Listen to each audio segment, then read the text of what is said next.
Alhamdulillahi Rabbil Alameen. As-salatu was-salam ala nabiyyina al-kareem wa ala alihi wa sahbihi ajma'in.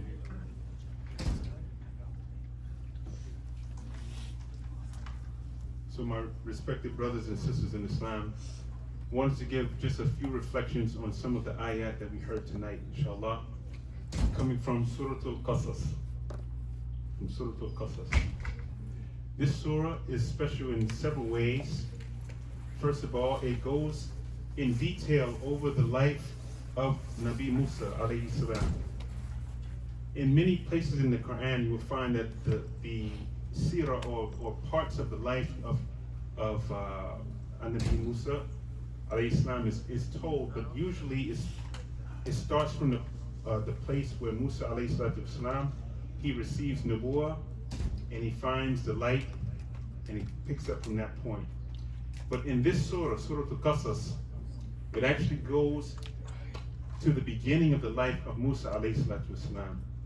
It talks about his birth, how the conditions were at the time that he was born, that Pharaoh was killing the male children from among his tribe, how his mother put him in a basket and sent him down the river, how he was recovered and brought back to his mother, and on and on and on. Many details about the early life of Musa alayhi salam.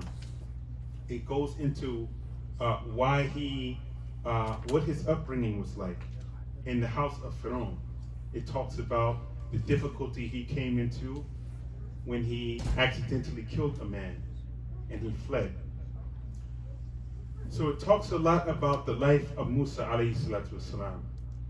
And I want to contrast that with other figures that are also talked about in Surah Al-Qassas. Who are these other figures?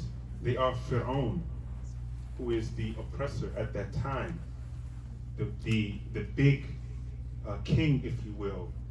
And he was the one who was enslaving and oppressing the Bani Israel. And also his companion or his cohort, Qarun.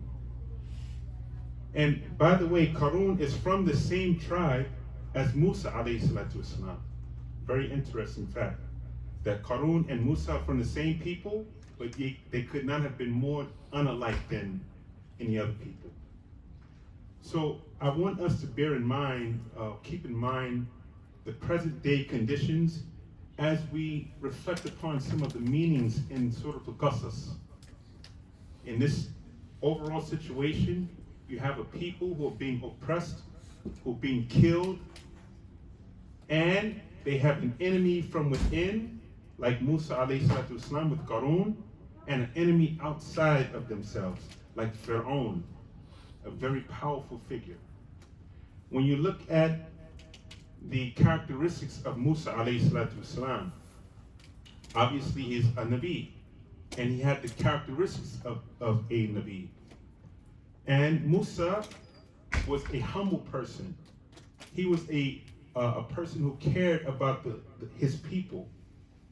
Musa, is said he would go out when other people were asleep and resting, and he would go and help and give to the people who were in need in his community. And by the way, it was illegal at that time. Because he was from the house of Pharaoh, it was illegal for him to go and help those people, but he would do it anyway. And we also know the story of how he became married, that he helped the women to water their herd, their flock at the watering place. And you contrast that with Qarun, who was an arrogant man. He would come out and show off and boast of his wealth, how much money and wealth that he had, to such an extent that people wanted to be like Qarun. Oh, if we just had what Qarun had. He has so much. He's so rich. He's like this, he's like that. Astaghfirullah. So my dear brothers and sisters, we think about today.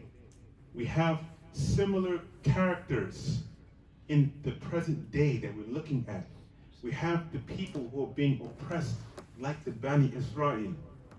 We have the characters from within the community or from the same people who betrayed Musa alayhi salatu wasalam, and who, like today, the oppressed people have been betrayed in some ways. And you have the Pharaoh outside, who is the big oppressor, who is coming down on the Bani Israel, and indeed we can see the big oppressor today coming down on people in this ummah. But I want to end on this note, inshallah. When you look at the story in Surah Qassas, both Fir'aun wa Qarun, both were drowned. Both were drowned. Fir'aun was drowned in the Red Sea, when the sea was parted, and Bani Israel was saved, and those with Musa alayhi salatu wasalam, they were saved, and the sea drowned Fir'aun and his army. And Qarun was swallowed by the earth. One was swallowed in water, the other was swallowed in the earth. That Allah Azza wa Jal caused Qarun to be swallowed alive in the earth. And inshallah, the enemies of this ummah today will also be drowned. And those of us who are suffering, who are being oppressed, inshallah, they will be shuhada. They will go to Jannah, inshallah, without account. And may Allah Ta'ala give success to this ummah. May Allah Ta'ala give success to our Prophet Sallallahu Alaihi Wasallam and his ummah. May we be counted amongst this ummah. May Allah Ta'ala cause us to reflect upon the meanings of these ayat that are being read and to draw the lessons from them and stay steadfast in our faith and never give up hope in Allah Azza wa Jal. And I wanted to just mention one last thing. It is true that if Allah Azza wa Jal wanted to save the Bani Israel, Allah Ta'ala could have just said kun and freed them. But Allah Azza wa Jal, He plans, and His plan is supreme. And indeed, part of the wisdom, inshallah, perhaps part of the wisdom is that this is a proof for us that even though we face difficulty, we hold steadfast to the deen of Islam. And we hold steadfast to our principles and to our morals and to the revelation that came down to us. This is what makes us special. This is the characteristic that makes us believers, that in spite of all of what's happening, we hold fast to the rope of Allah.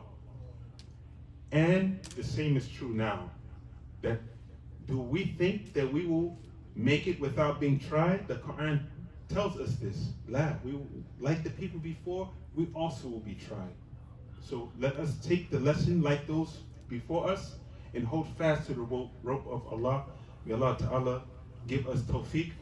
May Allah Ta'ala accept our fast, our du'as, our prayers, our qiyam. May Allah Ta'ala write us amongst the people of the righteous. Subhanaka Allahumma wa bihamdik wa nashhadu an la ilaha illa anta wa nastaghfiruka wa natubu ilayk. Assalamu alaikum.